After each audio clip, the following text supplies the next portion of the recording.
Well, thank you for joining us again. This is the Unbroken Ground. This is season 2,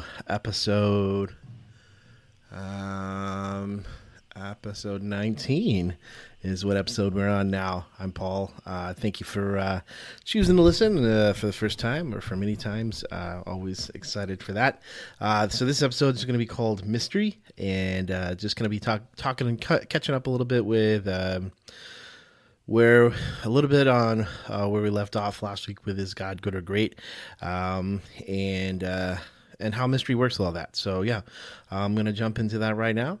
Thanks for joining me.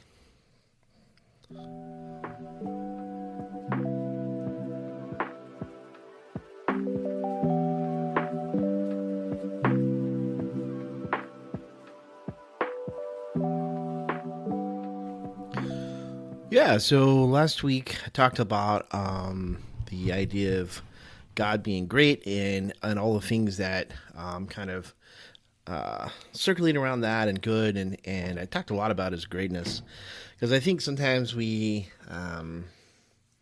get that one is the hardest thing for us to understand, and we actually it's the one that we I think that theologians have tried hardest to protect.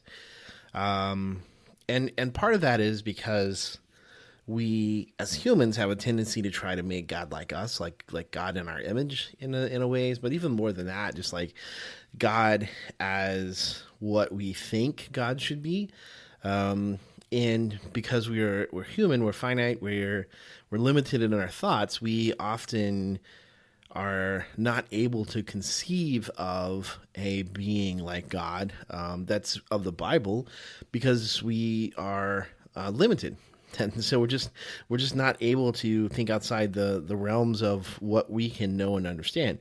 And so that's why even it's difficult, as I mentioned a little bit, it's difficult to talk about God because our language is not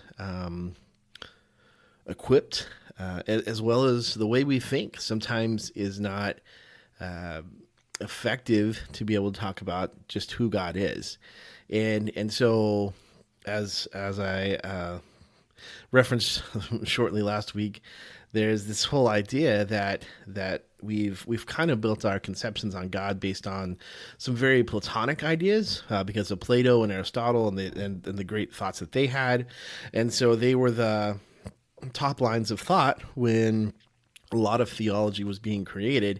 And so it was only natural that we would start to try to think through, and because people were thinking along those lines, it became kind of just like, well, how does God fit into the thought of the day? Like, this is what we understand. And in the same sense, like, we also have to remember that we of all the stuff that we've been able to figure out over the last 100 years or more, 120, 140, which has been a phenomenal growth of knowledge, the things that we can understand with things like microscopes and then electron microscopes and being able to see things and understand things. And we know more now than we've ever known about things like the human brain and the body. And yet, if you talk to people, if you talk to scientists or you talk to doctors, you'll learn that even with all that advancements, all the things we have learned, there's just still so much that we don't know or understand. Like it's amazing the leaps that we've made as far as science and the practice of medicine and all that, but it's still just kind of a drop in the bucket of what knowledge we could have. That God created us so complex that even with all the advancement, with all the technology that we have, with all the learning that we've done, we are still very far away from being able to fully understand our bodies, how our brains work, how our body, how it just, we're just not there yet. And so there is, there becomes kind of this issue of trying to talk about God, but give God the full respect that we can, so that we don't make him too small, because we want to try to understand and make him understandable, and so we try to break him down into smaller parts and the small boxes, and we try to fit him, and can even kind of assign characteristics to him in such a way that we miss out on being able to fully describe God, because we are limited in our language and we're limited in our thinking. Like we don't understand. I mean, let's just from the get go, we don't understand a God who is able to create the earth and everything in it, but also just to be in existence before space and time, to just have no beginning and no end. Like, just that thought, it blows my mind. Like, to try to comprehend what it means to have an existence that is not limited by space and time. So before anything, there was God, and God was, and God existed. And then God created a way. He kind of created space. He kind of created where these boundaries, and he created time. So he created the day and the night and those type of things, and how we're able to tell time. But before that, he just existed. And so to be a being that is not constrained by those things is, as we tend to believe, and it is just incomprehensible. It's just not something you can understand. I mean, you can think about it, and you can grasp at some part of that, but to fully understand, I don't think it's possible. I think we just continue to try to come up with things that we can say about God, without actually being able to really exhaust how we could describe and think about God. And I mean, and this is not a new problem. This is clear in the fact that over the years, theologians have kind of bounced back and forth between the two spectrums, right? So somebody will be super on the side of God is all powerful. He is unmovable. He is sovereign, and so everything is done. It happens because he has preordained it, and he is sovereign, and so he is right, and so he can do all that if he wants to. He has that power. And then you'll have people who will hear that, and they'll start to see that the weaknesses or the places in that argument that we don't understand, because again, we can't understand the fullness of God, we can't understand the full power of God, and so we begin to see those, and they begin to well, hold on, and so then they push the other way, and so they swing the pendulum all the way to the other side, and they're like, yeah, but God can't do those things because he is. And so, because he's loving and he's caring, and so how do you deal with a loving God that also allows or ordains? And I'm not saying he does. I'm just saying, like, if you put the system in to say God ordains all things to happen, then you do have to deal with like some of the terrible tragedies of the last century. Right, like the Holocaust, the suffering, the war, the dropping the bomb on Japan, like the immense amount of suffering that occurred. You begin to reconcile that, and you're like, okay, well, how do you do that? And so those who want to protect God's greatness will often have to kind of figure out the ways to do that, and so they have to try to figure out this a logical way, again, because so one of the things that we want to be consistent with is that we want to try to be logical because we don't think that God and the concept of God is illogical. So because in the moment that you open the door to illogical arguments, you really kind of open a Pandora's box there of being like, well, you can say whatever you want. It doesn't have to make sense. You can be 100% contradictory statements.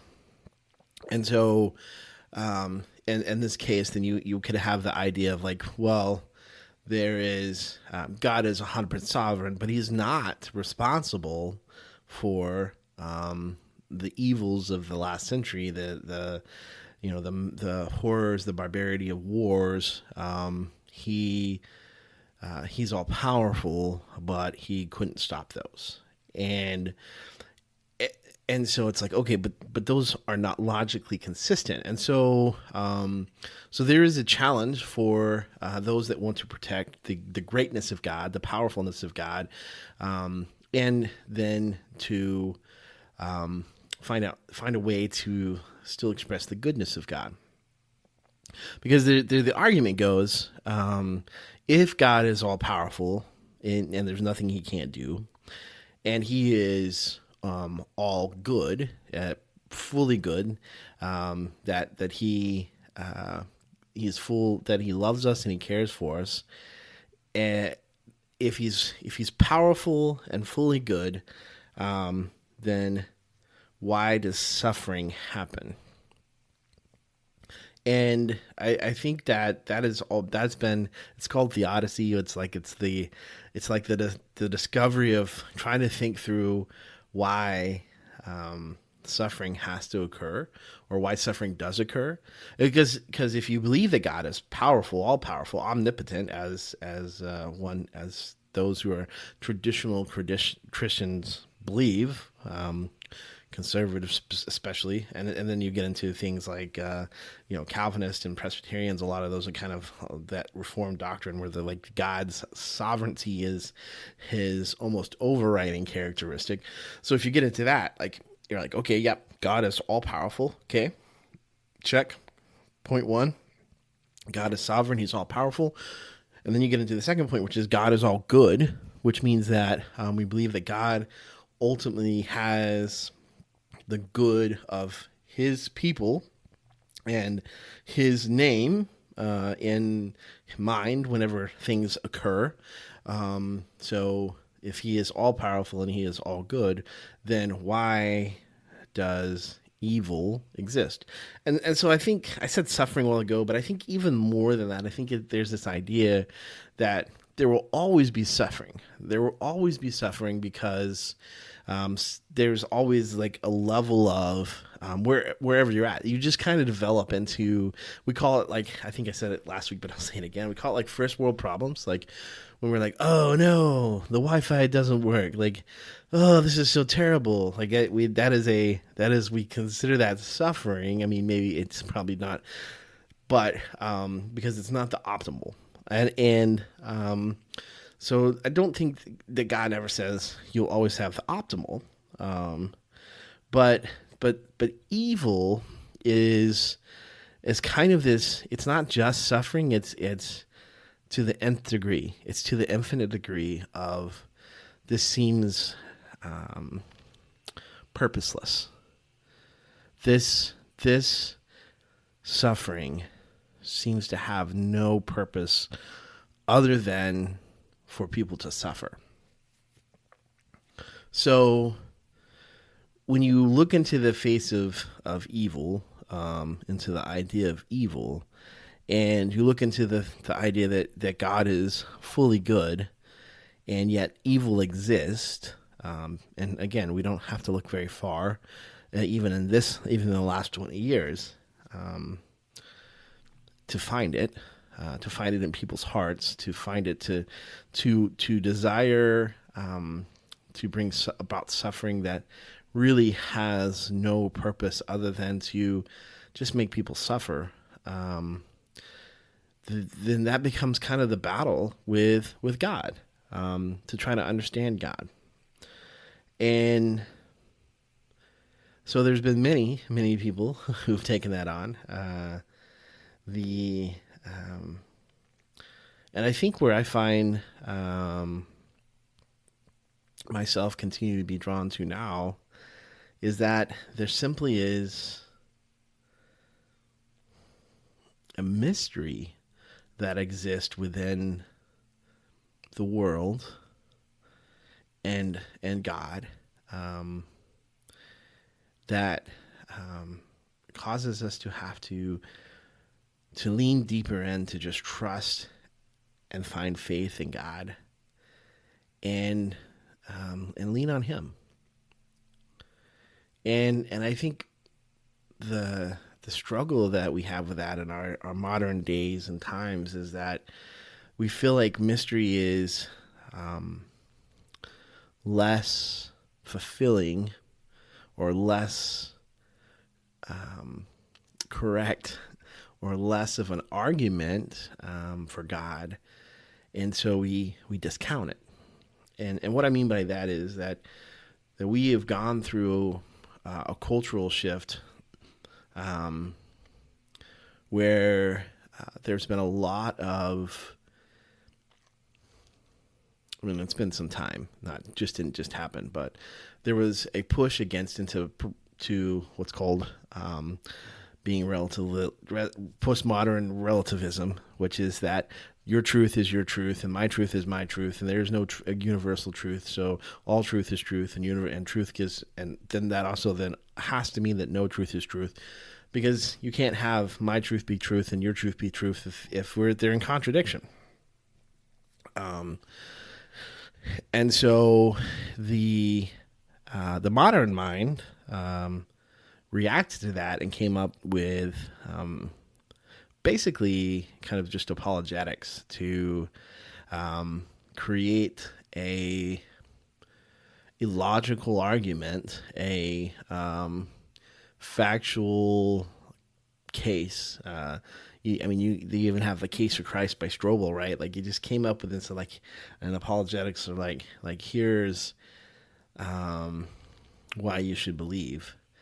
And because people were challenging and saying, well, what is truth? I mean, how do you really know? And so, in response to that question, then we created kind of like this, let me give you the right answers.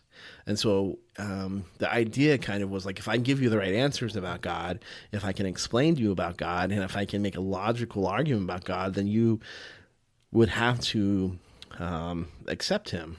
And what I've seen, honestly, and looking back over this, is that's not always effective. That in fact, most people can't be argued into a relationship with God. Most people aren't looking for a logical argument that they will say, oh, you've answered all of my logical objections. Let me follow Jesus. That generally is not the case. I'm sure that it has happened. I don't want to discount that or try to hint that it couldn't happen. But we got so wrapped up and became so the only way or the most focused way that we began to drive out mystery. And in a lot of that, we just began to operate kind of in the human realm. So churches gave up on listening to God in like miraculous ways, and began to just see Him in the logical ways, which I think has a lot. An unfortunate side effect of limiting what we can do as a people of God. Like those that preside just in the logical constraints of God, the human side, we actually self-fulfill that kind of prophecy, that God is content to, let's say, or some people say God is a gentleman, so He does not force those things on, and God is patient, and so he will wait for those who would respond differently or could respond differently, like and I think that that's still one of the most striking things that I thought about when I was reading Francis Chan's book about the Holy Spirit, which is we have developed a system, and we continue to carry out of church where we don't actually need the power of God. We've got talented speakers and talented musicians and the best marketers and the comfy chairs and all the reasons for you to come to our church, and we make it so easy. And you know what Francis Chan was talking about, he's like, okay, but if you look at the church in Acts, if you look at the church that turned the world upside down, as Mark Buchanan would say, and your church is too safe, what you see is that God is at work. And so, if you read through the book of Acts, what you see is God doing miraculous things. And what you see today, more often than not, is you see humans doing things that are within their human power. So because we've kind of taken this very logical human approach to things, it's like we said, and I don't think we've said it on purpose. I don't think that we've intended to say these things. It's just one of those things that we say unintentionally, implicitly, not explicitly. We're like, God, we got this. We don't need. We've got the perfect sermon and illustration and audio and band and song, and so God, we don't need you to really show up or do anything. And I know that's not the case for most people, but it becomes, I think, commonplace that people live in that because it's easier. It's easier to be in control when you can be like, these are my talents, these are my gifts, this is how we're gonna do it. I'm gonna make sure I've got the polished sermon, I've got the right songs or the right tracks, and we've got the right lights and the words on the screen and just the right amount of motion when we do the communion or Lord's Supper, or just the right amount of inflection in the voice. And so on the one hand, we have to say there's nothing wrong with wanting to do things well, to do things with excellence. I think we're called to that, right? But the more that we do that, right, then the less that we just learn to lean into the mystery and depend on God. And it's a scary thing. It's a scary thing because when you do that, people around you don't like it, and they're like, "Ooh, that's a little touchy feely out there spiritualness. I don't know if we want to do that." B, it is a one step in front of the other step kind of place, and we much rather be like, God, if you'll just kind of give me the 5 to 10 year plan, and let's go. I'll get us there. You tell me where you want to go, I can put it all together. And instead, it's like, well, if we wait, if we lean and depend upon God, we might have to wait a long time.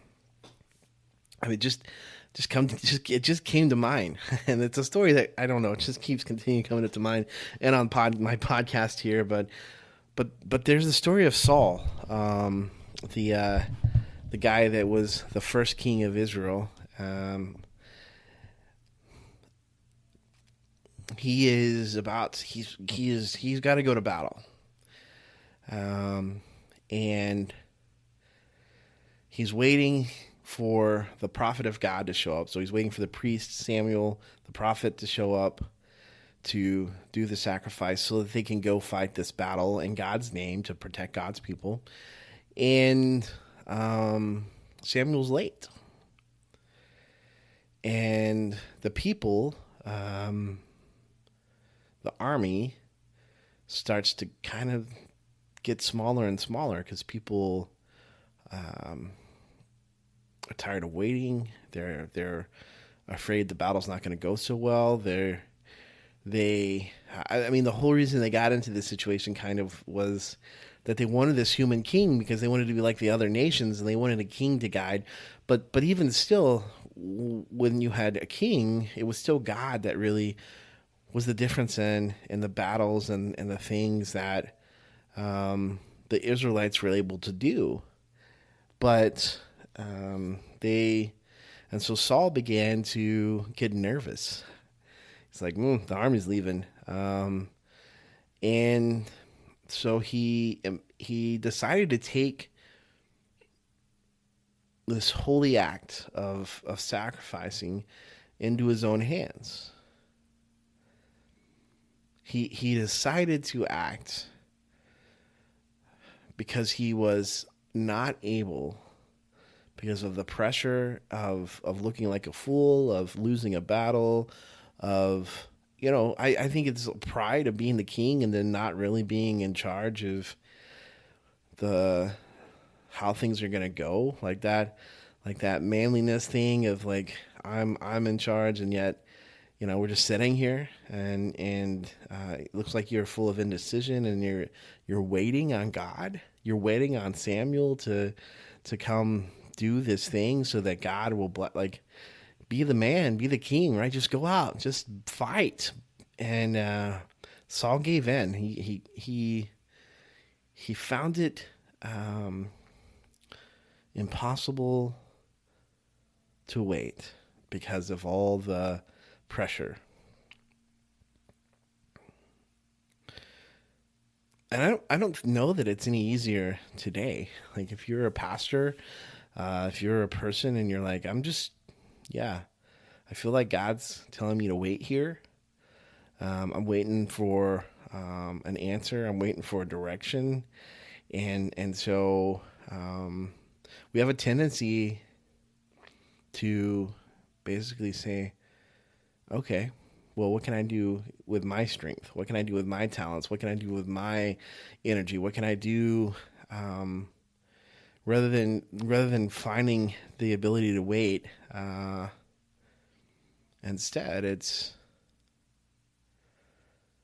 how do I jumpstart this whole thing so that I can get God to act?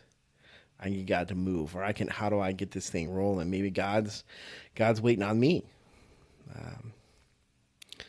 And I think that the hard part is that this is all a mystery. And I think that's where, to get back to kind of where I was thinking tonight, is that it's a mystery. It is, sometimes with hindsight, we can look back and be like, okay, I can see exactly what God is doing.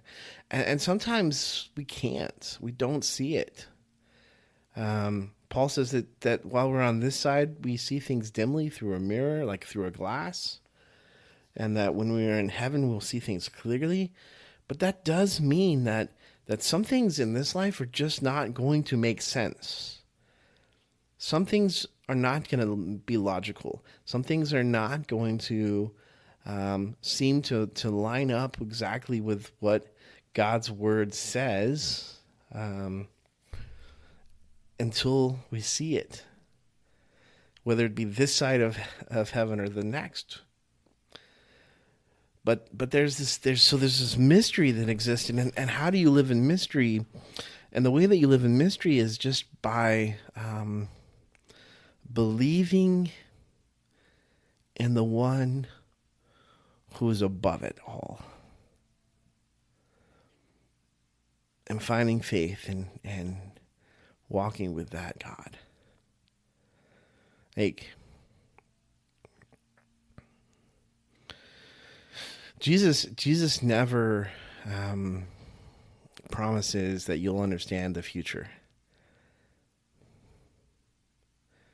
Jesus never told his followers that they would understand the future. In fact, he kept saying things like, "Why are you worried about tomorrow? You've got enough worry for today." When his disciples came and said, "Jesus, teach us how to pray," the thing that he taught was, "God, give me the day today. Give me the daily bread I need for today, and lead me not in temptation today." Like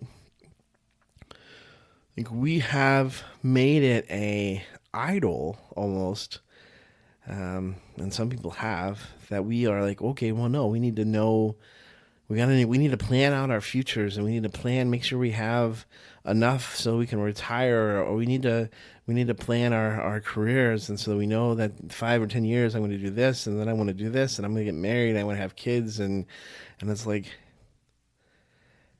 and God's just like, yeah, it's okay. It's okay to have like future dreams, hopes, and dreams, but don't become obsessed with that. Instead, God, what is it that you have for me today?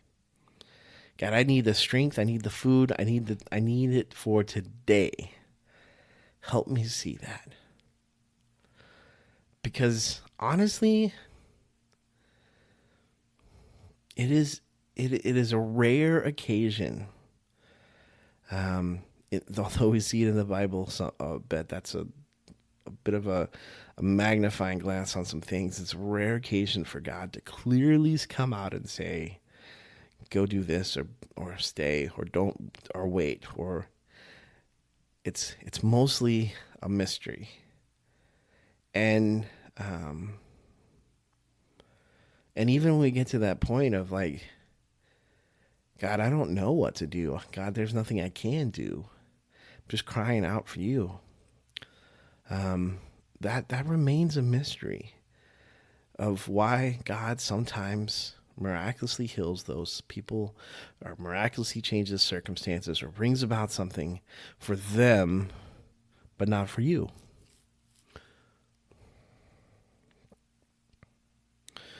And there'd be times where it's like, oh, I thought that this was what was going to happen. I had this dream. I had this vision. I had this. It all planned out in my head. I put it all together, and then it just doesn't happen, or it doesn't happen the way we want it to, or it happens the way we want it to, and it's terrible. And we're like, how did we plan this out? This is not what we wanted.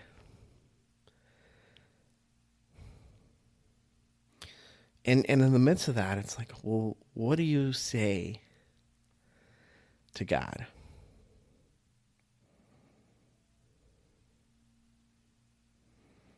What do you say to God? How do you react?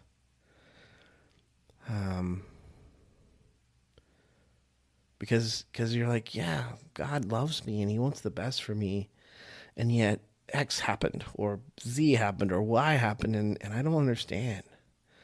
Is it okay to be like, God, I don't like this? And the answer, if you've never listened to this podcast, you'll know. If you've been listening, you know the answer is yes. It's okay to clearly express to God how you feel. In fact, read through the Psalms, and you will hear a prayer language for expressing discontent. But it doesn't change a moment of discontent, or even a season of discontent, doesn't change the hope that we have in the Savior and the Creator of the universe. And that's where the mystery lies. I think sometimes it's harder for those who believe, because we know that things could be different, because we know that God is good and he is powerful, and so things could be different, and we believe things could be different. And then when they're not, it's harder to accept, rather than if you're just kind of a cynical person and you're like, yeah, life is just going to chew you up and spit you out. And so when it does, you just go, knew it, saw that one coming. And so for those who place their hope in this God who says that there is better days, There are better ways. There are better things. And yet we're not there yet. We know it could be better. It can be pretty hard, and pretty hard on your heart. And just embracing the mystery can be just a difficult part of life. I mean, if you just told me that in the end, and not just end, like, I know, like, oh, because we're like, oh, heaven, going to heaven, we know in the end it's going to all work out, right? Yeah. But if you just told me that the current things that I'm going through, or the current things you're going through, or the current things you're suffering with, or the current things you're like, it's going to be okay,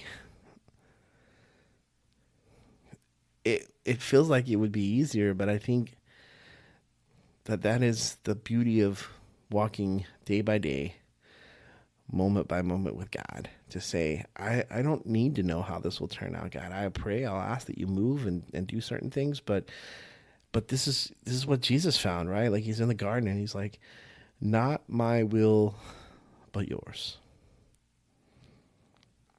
So that's the prayer this week. Dear God, help me embrace the mystery of following you. And when times are hard and don't make sense, God, give me courage and strength for the day, so that tomorrow we wake up with your new mercies, ready to face another day, another challenge, another opportunity to bring glory and worship to your name. God, thank you.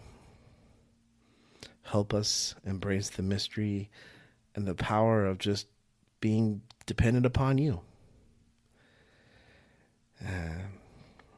May we find our joy and peace in that moment.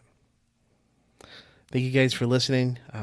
As always, if you have questions or thoughts, or you can always find me on Facebook / The Unbroken Ground, Instagram, The Unbroken Ground, Be Real, The Unbroken Ground. Those are theunbrokenground@gmail.com. All great ways to contact.